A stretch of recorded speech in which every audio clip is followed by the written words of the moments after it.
picturesque colonial coast of Tidewater, Virginia. Many motorists know it as a time-saving link between north and fast, safe, pleasant in all seasons. The geography of Tidewater, Virginia includes a remarkable concentration of waterways. 4 majestic rivers flow into Chesapeake Bay and the Atlantic: the Potomac, the Rappahannock, the York, and the James. Water routes are the channels of history. On this Tidewater colonial coast was built Jamestown and Williamsburg. These extensive waterways were used for centuries by ships of exploration, commerce, and national defense. But in more recent times, the waters have caused a transportation problem. The wider waters became stubborn barriers to ever-increasing overland traffic. In fact, people on the lower Delmarva Peninsula had no overland direct access to the mainland of Virginia except by roundabout travel through another state. Ferry steamers became the answer. Then, as highways developed and travel increased, so grew the need for the Little Creek ferries, started in 1933 and now the world's largest ferry system. These vessels provide a convenient time saver for all road traffic. They serve as an important commercial link between the industry of the Norfolk Hampton Roads area and the points to the north and south.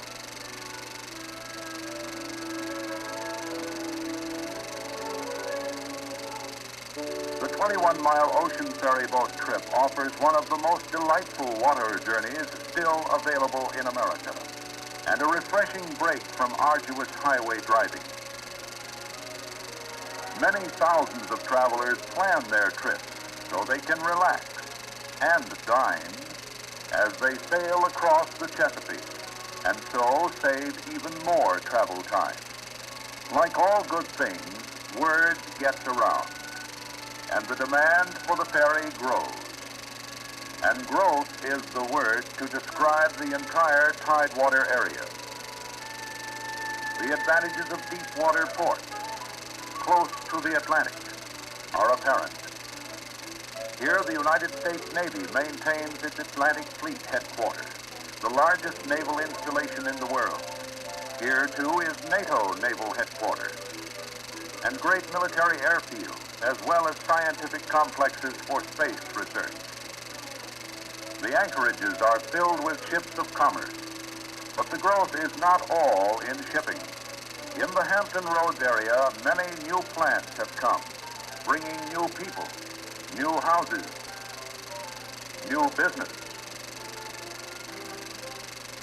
Across Chesapeake Bay, Eastern Shore agriculture is thriving.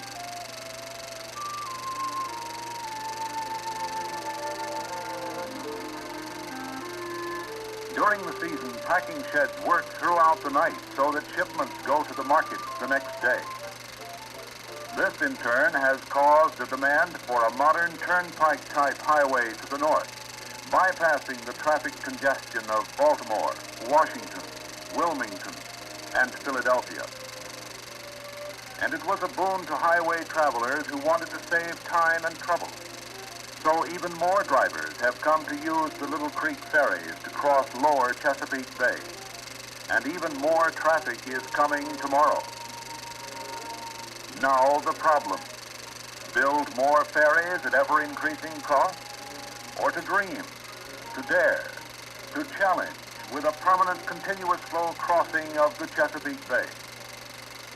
A bridge across the bay? Impossible to do, say the skeptics. The problems are insurmountable. It will take a structure nearly 18 miles long. This is almost the same distance as the proposed crossing of the English Channel. And like the Channel crossing, it will lie across the face of the open Atlantic Ocean. It must be strong enough to withstand any onslaught of lashing wind and waves.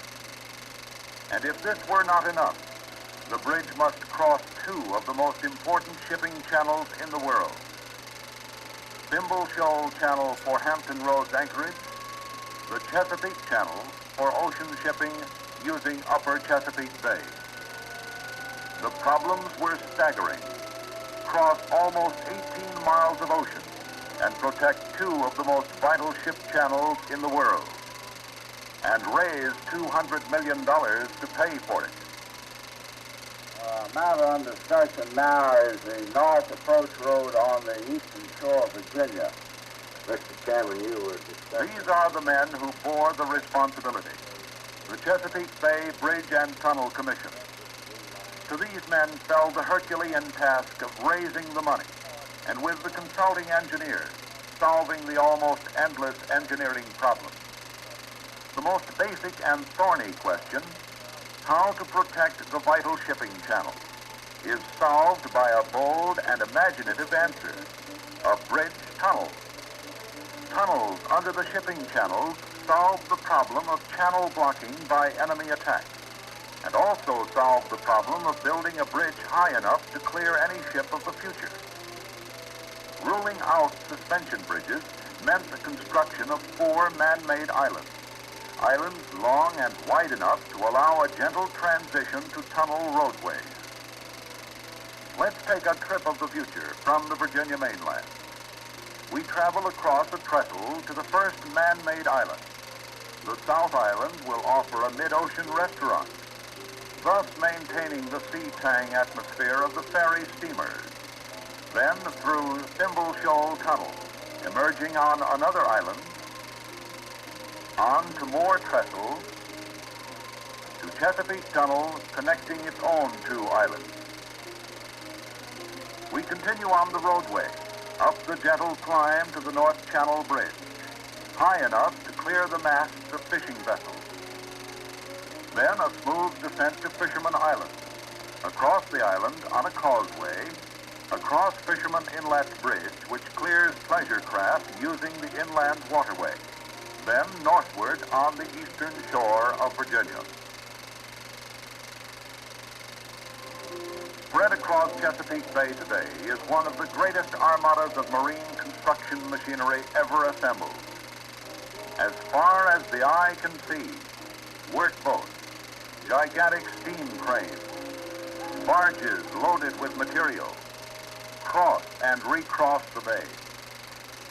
Crews toil throughout the night on a tight schedule dictated by man and nature. Nature, in the form of swift running tides, high winds, and waves, will have no effect on the completed man-made island or any part of the bridge tunnel. But while under construction, the islands are subject to damage by occasional storms. Until completion, the engineers tend to keep an eye on the sky. Huge cranes lift the foundation rocks. Some weigh 20 tons and cost $300 each.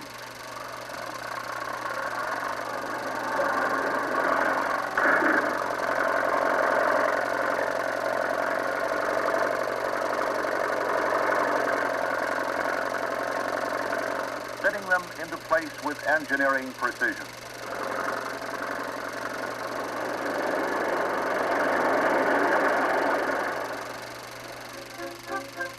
Then, smaller stones, sand backfill, scooped endlessly from the floor of the bay. Concrete walls finish the island.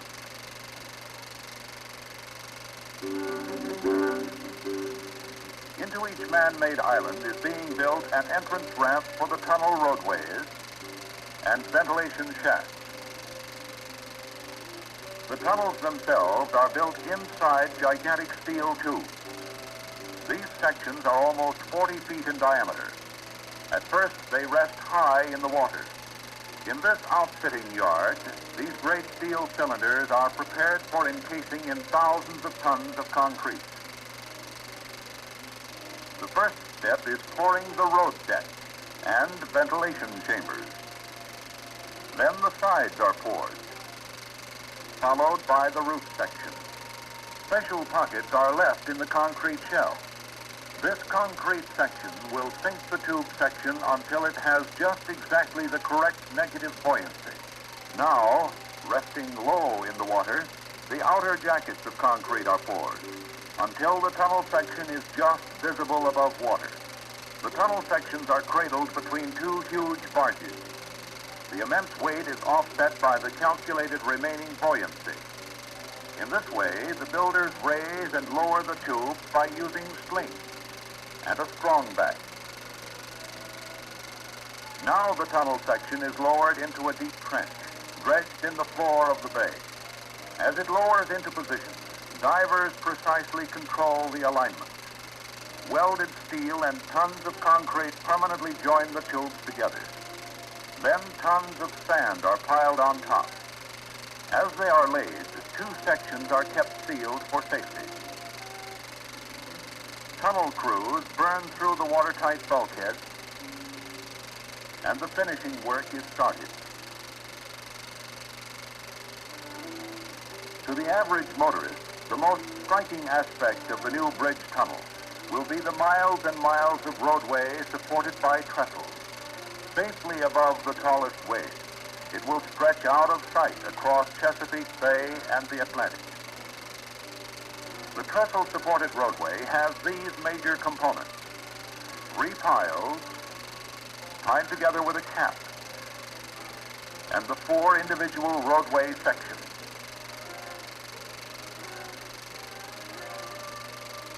All major concrete elements are cast in this yard at Cape Charles on the eastern shore of Virginia.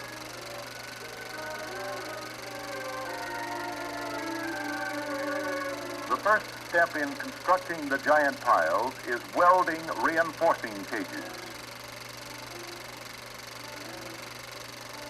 These are inserted in a steel shell. Concrete is poured inside as the steel frame spins at over 60 miles an hour. Centrifugal force compresses the wet concrete.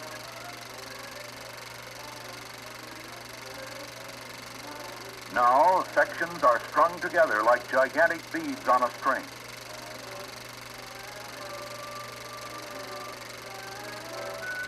Special machines stretch the cables and pull the sections together. Then a special cement mixture is forced along the tensioned cables. When this sets, the pulling machines are released, leaving a 90-ton pull, forcing the sections together. The completed concrete pile is now so strong, it can be handled and driven in one piece. The 4 roadway sections are also pre-stressed and cast in a mold which resembles a mammoth waffle iron. Here, too, the caps are formed.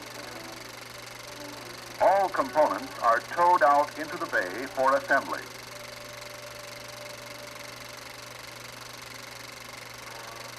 Here is the Big D, a $1.5 million pile driver.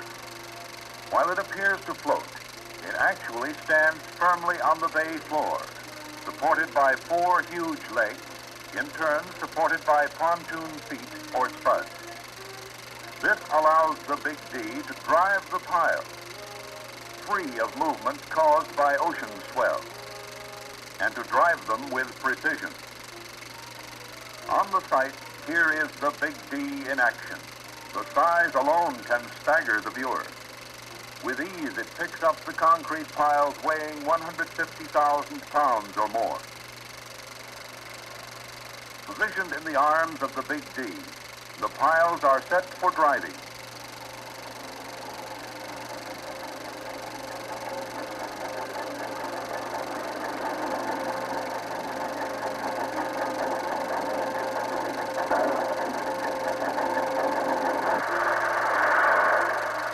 But first, the jets of water squirt a pathway in the floor of the ocean. Then the fantastic stocking rhythm of the Big D starts. With each multi-ton blow, the piles secure ever firmly in the ocean floor, 100 feet below. The Big D is the world's most expensive pile driver. Another fantastic machine, which the workmen affectionately call the two-headed monster, trims the tops of the piles to a precise uniform height. After each trimming, wheels are set for the machine to roll forward. The other head of the monster then places caps on the pile, forming a complete unit. Still another mechanical marvel is the road slab setter. It literally picks itself up and cartwheels ahead, sideways. The slab setter places the 4 road sections on the completed bench. Later come the asphalt road surfacing, guardrails, lights, and other finishing. The Chesapeake Bay Bridge Tunnel will offer unique experiences to millions of travelers in the future. The sea-level ocean highway avoids delays and annoyance of big city traffic and congestion. For those hauling boats, a chance to try the waters and the fishing, all the way from Maine to Florida. There is also easy access to nearby Williamsburg, where visitors get a glimpse of our colorful colonial past, and nearby Jamestown to see true reproductions of the very ships that carried English colonists here in 1607. And for recreation, Virginia Beach, world famous for warm, sunny beaches and hospitality. Modern beachfront motor hotels with every convenience and luxury will be only hours away from metropolitan New York. Even now, while the Great Bridge Tunnel is under construction, more and more travelers are using the Little Creek ferry. Added to the saving in time is the once-in-a-lifetime chance to see one of the wonders of the world under construction. The ferries pass within easy viewing distance of the longest bridge tunnel in the world.